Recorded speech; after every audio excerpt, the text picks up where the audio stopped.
हाय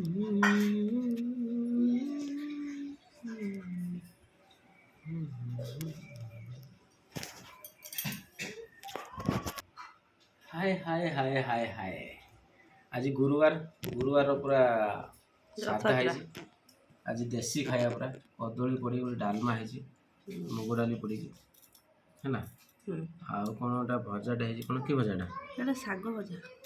ସଜନା ଶାଗ ଆଳୁ କୋବି ପଡ଼ି ଆଉ କଣ ହେଇଛି କହିବା এটা ନଡ଼ିଆ ଚଟଣି ଆମ୍ବଟା ତ এটা ହେଲା କଦଳୀ କଲରା ଆଳୁ ଭଜା ଆଳୁ ଚୋଖା ଟମାଟୋ ପଡ଼ିକି ହେଇଛି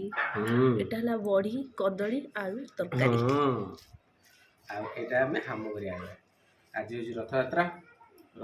ଉପଲକ୍ଷେ ଆପଣମାନଙ୍କୁ ହାର୍ଦ୍ଦିକ ହାର୍ଦ୍ଦିକ ହାର୍ଦ୍ଦିକ ଅଭିନନ୍ଦନ ଆଉ ଶୁଭକାମନା।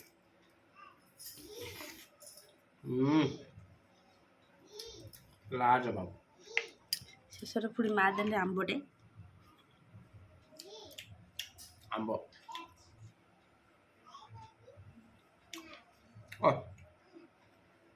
ଅତି ସୁନ୍ଦର।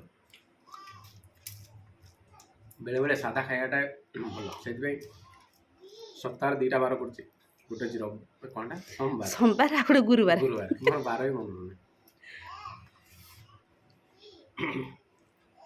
आलू भर्ता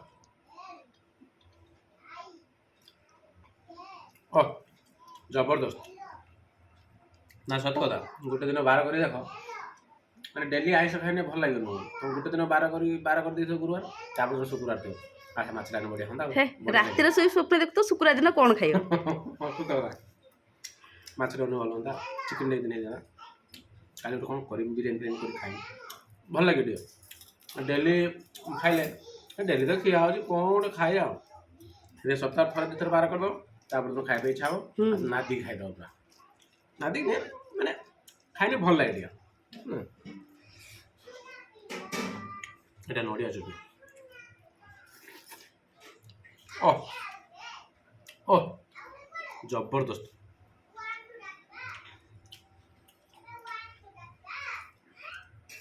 कदली आलू भजाटा है टेस्ट कर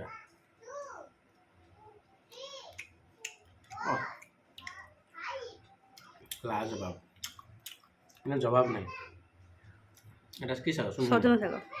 সজনা শাক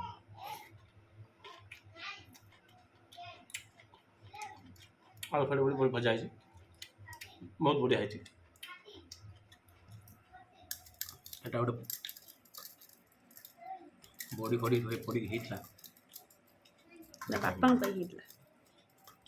बापा में डायबिटीज पेशेंट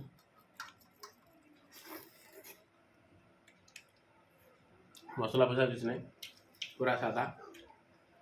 चलो चलो।